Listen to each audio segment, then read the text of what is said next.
Greetings, my name is Dr. Lycurgus Muldrow, and I'm the director of the Morehouse Makerspace Exploration Center. And I am so happy that this center has been around for several years. We have already involved all three divisions of faculty members in the center: Division of Science and Mathematics, Division of Humanities and Social Science, and the Division of Business Administration. I am using this Makerspace for my analytical chemistry course this fall. And what we're going to do is design our own liquid and solid containers that they are going to use to make sure that the measurements are precise. They're going to do statistics on it and everything that we do in analytical chemistry. And we're doing this because we want to use these containers for autism adults who are going into the workplace and working in the cosmetic industry. Right now, behind us, we're 3D printing one of the containers in the color of green. I'm looking forward to my students designing their own containers of different shapes and sizes to hold liquids and solids. I've taught biochemistry for a few years now, and the structure of these proteins are really important.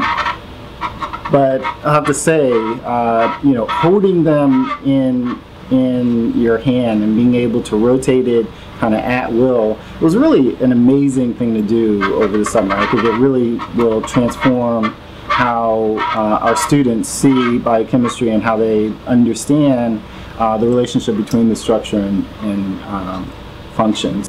Typically in a phonetics class, I teach using PowerPoint presentations. I have charts and graphs which show how vowel sounds are formed.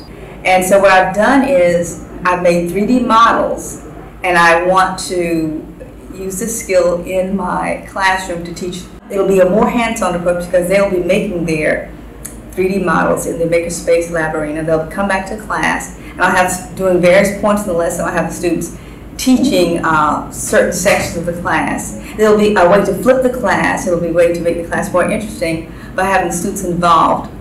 I teach a J-Mester class on law and resources for minority entrepreneurship. I did learn how to use 3D printing, and particularly laser printing, to put logos on various projects. And so I want to introduce the students in the J-Mester class to come up with their own logos and designs, and to use the 3D printer to develop products, handouts, marketing materials as part of that J-Mester class. We've had hundreds of students that have come through and made different things. Everything from shooting things into near space with a balloon, to drones, to African-centered instruments. So we're excited about what's happening. We have been reaching out to the communities. Numerous high schools have come through, and we're looking forward to great things coming out of the Morehouse College Makerspace Exploration Center.